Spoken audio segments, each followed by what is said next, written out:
Have you ever picked up some advice, maybe about habits, building good ones, breaking bad ones, and you're nodding along thinking, yes, this is it, Yeah. only for it all to sort of fizzle out a week later? Oh, absolutely. Happens all the time. Right. But then you stumble across something else, maybe saying similar things, but suddenly it lands, it clicks, you actually do it. Yeah. It makes you wonder, why does some advice stick and other stuff just evaporate? It can't just be what's being said, can it? Feels like the how is just as important. It's crucial. The delivery, the framing, it makes all the difference. Exactly. So today we're doing a deep dive into a book that really stuck for millions, James Clear's Atomic Habits. A modern classic in the genre, for sure. Totally. But here's our angle. Yeah. We're not just going to recap the 4 laws. We know the what is important, but our mission here is to really dig into the how. Mm-hmm. We're looking at Atomic Habits as, well, almost a masterclass in persuasion. We want to unpack the rhetorical moves, the strategies Clear uses that make his message so incredibly powerful and, crucially, so actionable. Looking behind the curtains, so to speak. Yeah, exactly. And just so you know, you are experiencing a unique 2-voice AI conversation powered by Google's NotebookLM, which allows us to have this kind of deeper, more dynamic analysis. Right. Okay, so let's start broad. Before we even get into the specific techniques for habit change, why did this book hit such a nerve? What need was it fulfilling for so many people? Well, I think it tapped into something really widespread, almost universal, that struggle, wanting to build good habits, wanting to ditch the bad ones. It's a constant human thing. Definitely feel that. And there was this real hunger for practical methods, not just theory, but stuff you could actually do. Plus, culturally, we were already seeing this big wave of interest in personal development, self-improvement, self-mastery. Right, it was in the air. Exactly. And Clear's work just landed perfectly in that space. It offered concrete answers, a system really, right when people were actively looking for it. It spoke directly to a very common, very human challenge. So who was he aiming for with this? Was it like just people feeling totally stuck, or was the audience broader? And what was the main thing he wanted them to do? He casts a really wide net, actually. It's aimed at a general readership, anyone interested in, self-improvement, getting more productive, making positive changes. Mm-hmm. So that could be someone feeling totally lost in bad habits, sure, but it also includes, high achievers who just want to optimize things further. So a big range. A very big range. And his core purpose wasn't just to tell people things, it was fundamentally to persuade them, to get them to really buy into the power of tiny, incremental changes. The atomic idea. Precisely. The goal is for people to use his 4 laws, make it obvious, attractive, easy, satisfying to achieve really significant, lasting improvements. It's about enabling this deep transformation through what seem like, almost insignificant steps at first. That makes a lot of sense. You really do feel like he's talking to you wherever you're starting from. Nice. So how does he do that? How does he build that trust almost immediately? You start reading and you just believe him. Yeah, that's his credibility, his ethos, kicking in right away. First off, he already had a reputation as a writer and speaker focused on habits and continuous improvement. People knew his work. Okay, so he had some background. He did. But it wasn't just reputation. He's meticulous about backing up his claims. He weaves in well-respected scientific research constantly, psychology, neuroscience.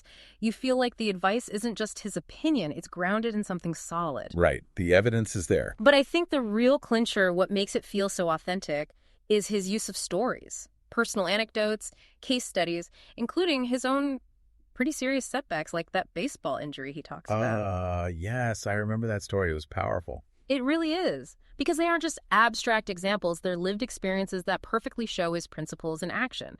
He's not just some guru on high, he's showing you he's used these ideas himself. It makes him incredibly relatable, builds that trust. It absolutely does. Okay, so you trust him, you feel the logic, but there's also this strong emotional current in the book, isn't there? How does it manage to make you feel so hopeful, so motivated?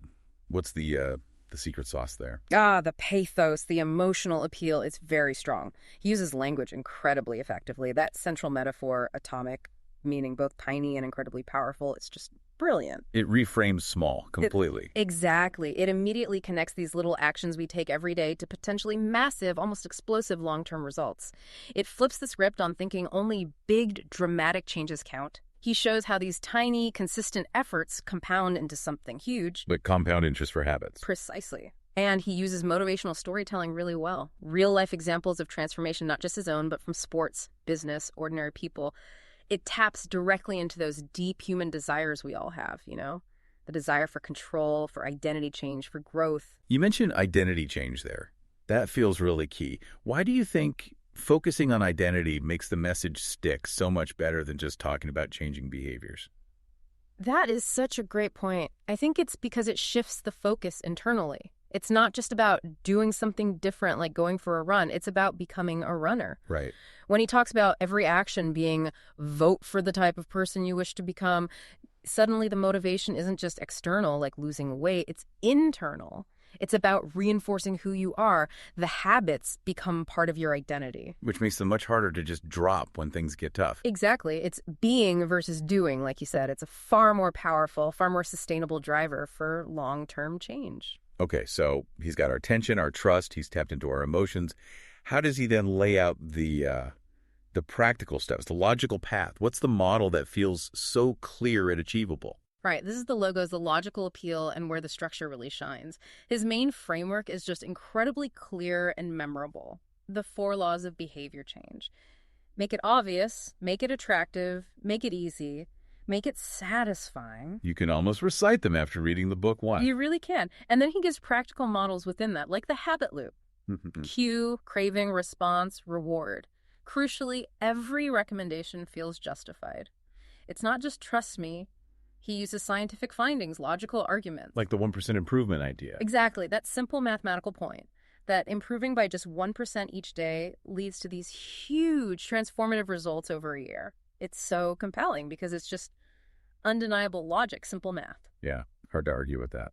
And the book itself is structured so logically around these 4 laws and the habit loop. Each chapter builds on the last, applying the framework step by step, often using clear examples, case studies, even diagrams. It's a very methodical progression. You feel guided. It really works.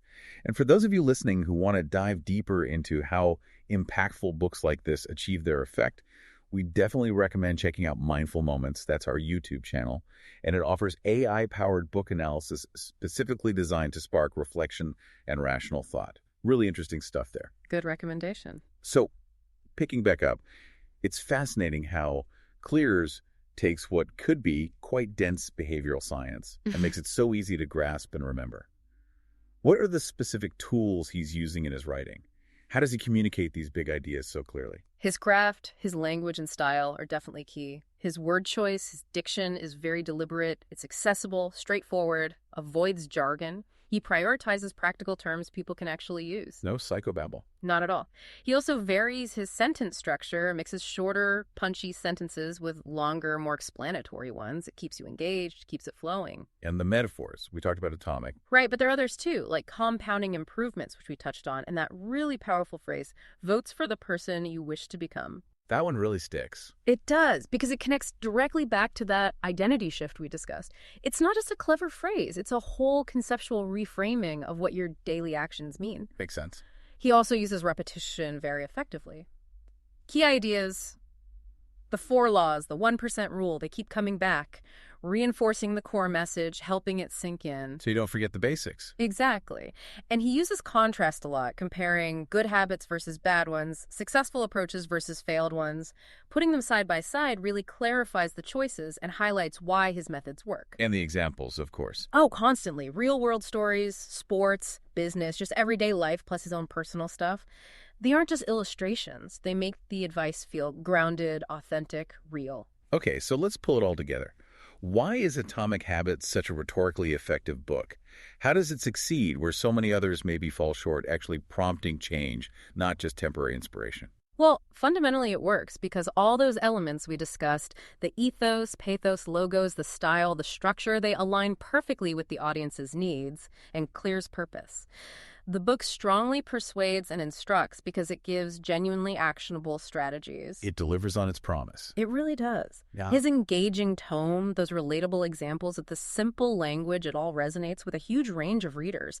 It feels appropriate for them. And critically, the arguments are coherent, they're backed by research, they avoid major logical leaps or fallacies. And ethically sound. I'd say so, yes. It advocates for honest, sustainable change. There are no manipulative tricks, no promises of overnight miracles. It presents a system that requires effort, but offers a credible path to results. That's a really important distinction, isn't it? Because a lot of self-help books do fall into traps.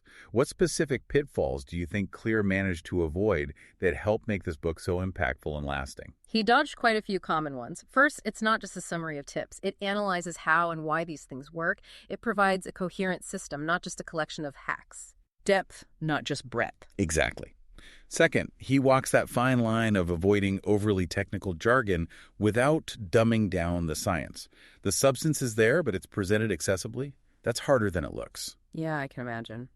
And finally, maybe the most crucial thing, he masterfully balances inspiration with instruction. It's not all rah-rah motivation with no how-to, and it's not a dry textbook with no heart. It hits both. It hits both. And that raises a key question, really. Do you think that specific balance, that blend of why and how, is why readers seem to stick with this book and actually see results more than with others in the genre? I think it has to be a huge part of it. You get the emotional buy-in, the why, but then you immediately get the clear, logical steps, the how. It makes the whole process feel less daunting, more possible. You're not just left inspired, you're left equipped. Agreed. That combination feels essential for moving beyond just reading about change to actually making it happen. So, thinking about all this, what does understanding the rhetoric, the persuasive architecture of a book like Atomic Habits mean for us, for you listening?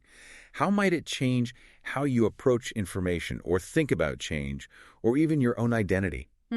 If that 1% daily improvement Clear talks about can transform your habits, what could a, say, 1% improvement in critically analyzing the messages around you do for your understanding of the world? Something to think about. Definitely food for thought. And if you want to continue that journey of deep analysis and critical thinking, do explore Mindful Moments. That's our YouTube channel. And also check out our podcasts for more AI-powered book analysis like this. Keep digging deeper. Absolutely. So if you found this deep dive valuable today, please subscribe to this conversation. Maybe share it with someone else who loves those aha moments. Consider grabbing a copy of Atomic Habits to explore these ideas yourself. We'll put a link in the description. It's worth the read, for sure. And most importantly, always remember to think critically about the information and ideas you encounter. Question the how, not just the what. Thanks for joining us.